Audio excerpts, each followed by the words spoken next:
Hai, nama saya Nelbert Pita dari Saint Peter's College Meja Seminari Kuching. Hari ini saya mau berkongsi tentang hidup sederhana. Di mana hidup sederhana ini adalah satu nilai yang penting dalam kehidupan sebagai seorang Kristen. Di mana Yesus sendiri telah menghidupi dan mengamalkan hidup sederhana sewaktu kehidupannya di muka bumi ini. Dan ini kita dapat temui dalam Injil. Apabila kita membaca Injil, kita dapat melihat kehidupan Yesus yang penuh kesederhanaan. Jadi dalam konteks hari ini, dunia sekarang zaman modern, apakah maksud arti sederhana, hidup sederhana?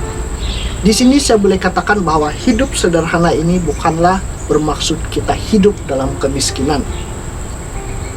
Tetapi hidup sederhana adalah hidup yang biasa, tetapi dalam keadaan yang luar biasa, di mana saya memberikan definisi ini adalah kita hidup tidak terikat dengan harta materialistik di dunia. Dan hidup sederhana ini juga adalah hidup menurut kehendak Tuhan, di mana kita hidup menurut kemampuan individu masing-masing, ataupun bagi mereka yang mempunyai kelebihan seperti mempunyai harta benda yang lebih, seharusnya seseorang itu tidak mensia-siakan sumber yang ada, yang diterima daripada kemurahan Tuhan, tetapi seharusnya digunakan dengan bijaksana bagi kepentingan diri dan juga kepentingan masyarakat. Dan di sini sumber material yang kita ada dalam hidup kesederhanaan, sumber material ini adalah sangat penting untuk kelangsungan hidup kita. Jadi apabila kita menerima lebih, kita menerima berkat Tuhan lebih, dan kita menerima sumber-sumber yang ada lebih, jadi seharusnya kita memberi lebih banyak untuk kebaikan community dan juga untuk keselesaan hidup kita. Dalam mengamalkan hidup sederhana, saya ingin berkongsi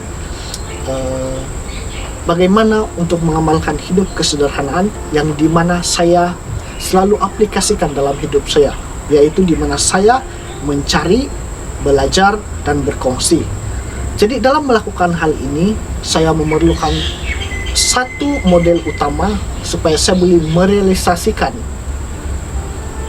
bagaimana untuk hidup dalam sederhana, di mana saya mengambil Yesus sebagai sumber utama saya, sebagai model utama saya, supaya saya dapat menghidupi hidup sederhana dalam kehidupan ini.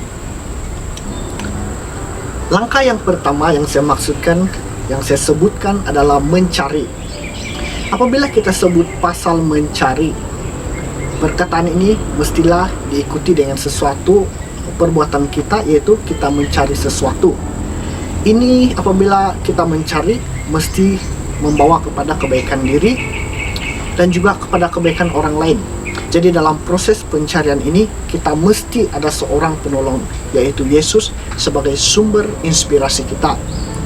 Jadi dalam kehidupan sosial atau rohani, dalam pencarian sumber keuangan dalam kehidupan sosial atau kehidupan rohani, ini mestilah seimbang. Dua perkara ini mestilah seimbang supaya kita dapat melihat dalam diri kita, dalam pemberian Tuhan, kita tahu bersyukur.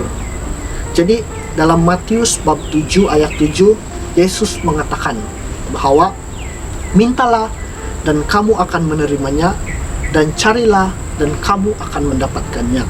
Jadi apabila kita mencari, kita meminta, mestilah apa yang kita minta dan kita cari mestilah membawa kebaikan kepada diri kita dan juga kepada orang lain.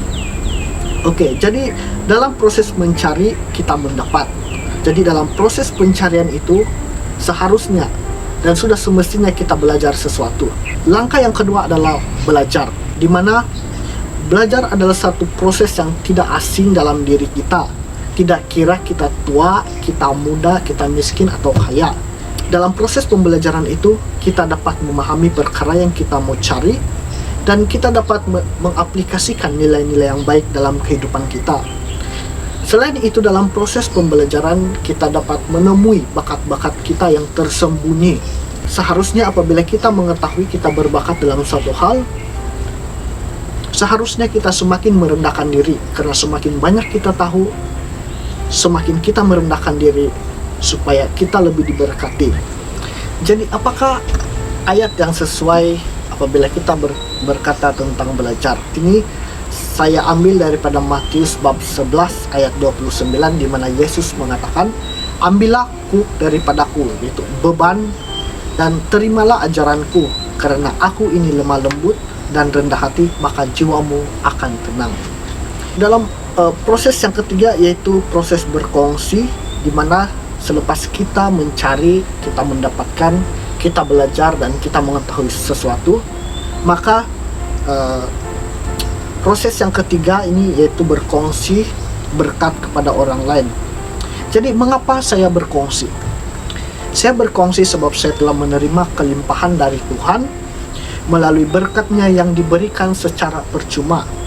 Jadi dalam berkongsi ini tidak semestinya hanya harta benda, tetapi juga masa, tenaga, telinga untuk mendengar, atau kata-kata semangat bagi mereka yang memerlukan. Tidak semestinya hanya harta benda.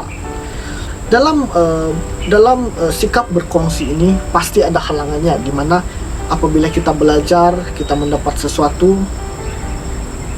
dan ada satu halangan yang membuatkan kita tidak mau berkongsi, yaitu sifat manusia yang tidak asing daripada diri kita, yaitu sifat pentingkan diri, di mana kita mau simpan apa yang kita pelajari, apa yang kita terima hanya untuk kebaikan diri kita, bukan untuk kebaikan orang lain.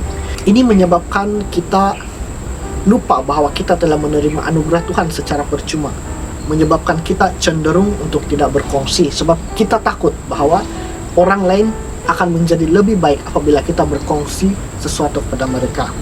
Dalam kesimpulan, mencari, belajar, dan berkongsi, di mana kita gunakan untuk kita mencari sumber keuangan dan kita simpan di dalam bank. Jadi dalam proses pencarian kita itu, kita menyimpan dan kita belajar untuk menabung dan menahan diri daripada menggunakan sumber yang kita ada, yang kita simpan dengan sia-sia. Dan ini yang kita boleh gunakan untuk kegunaan diri dalam masa kecemasan. Kebiasaan sebagai contoh, di Sabah kita mendengar banyak tempat telah mengalami banjir yang teruk. Dalam musim pandemik ini, kita lihat banyak badan-badan tertentu yang mengumpul keuangan.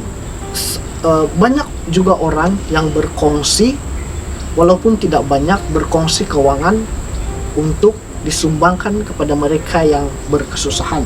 Disinilah dimana kita dapat berkongsi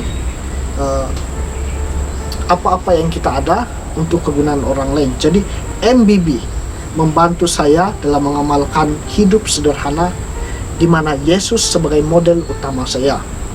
Secara sadar atau tidak sadar, apabila kita mengamalkan hidup sederhana, kita sudah memulakan hidup kita dengan hidup solidarity dengan ciptaan Tuhan, terutama sekali mereka yang memerlukan, yaitu orang-orang miskin dan juga kepada alam sekitar. Kenapa?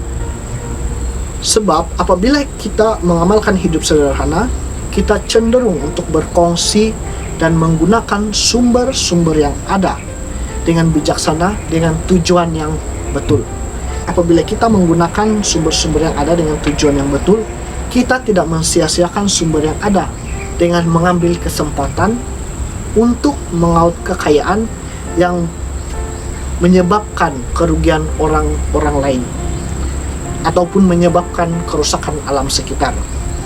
Seharusnya kita mengambil apa yang kita perlukan supaya orang lain juga dapat menikmati anugerah Tuhan.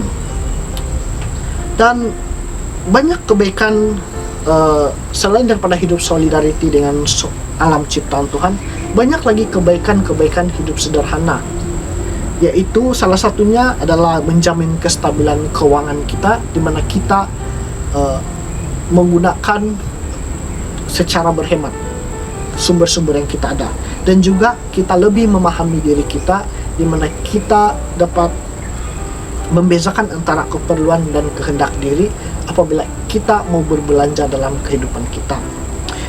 Dan sekarang saya mau membawa saudara-saudari semua untuk kita lihat hidup kesederhanaan ini dari segi konteks kehidupan rohani kita. Jadi memang tidak salah kita mengumpulkan harta kekayaan di dunia, sebab sumber ini diperlukan untuk meneruskan kehidupan kita supaya kita dapat hidup dengan selesa.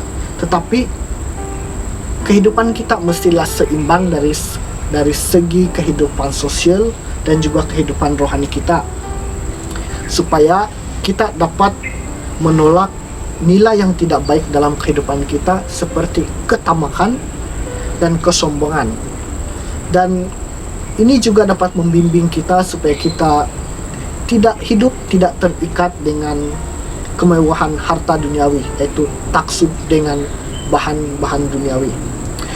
Apabila kita mengamalkan semua ini dalam kehidupan rohani ini, kita tahu bahwa kita memiliki sesuatu yang kita terima dari kemurahan Tuhan secara percuma.